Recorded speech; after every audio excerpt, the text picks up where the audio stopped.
It will help to understand how a microcontroller works if you can look at individual parts of the chip as separate blocks or functions. One of the most powerful features of microcontrollers, like the AT328P IC, is their ability to drive output pins high and low, and to read signal levels on input pins. The pins used for driving and sensing signals are able to be configured for both. An individual pin can be made to be an input pin for sensing signals, or an output pin for driving signals.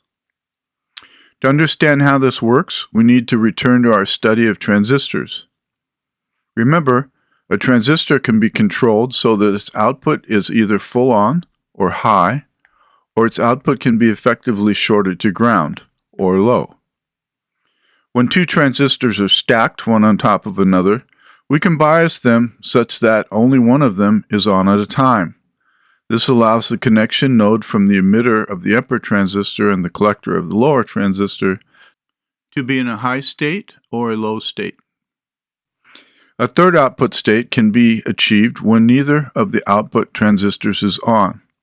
This places the output pin in a very high impedance state, so that other devices can drive the same signal high or low, without the high impedance state pin having much effect.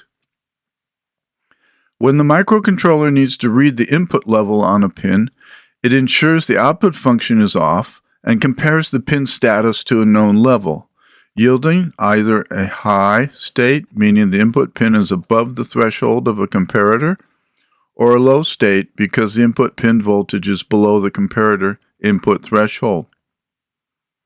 One of the most powerful functions of microcontrollers is their ability to control external devices and to sense the outputs of external devices. This is possible because of the input-output pins on the integrated circuit device.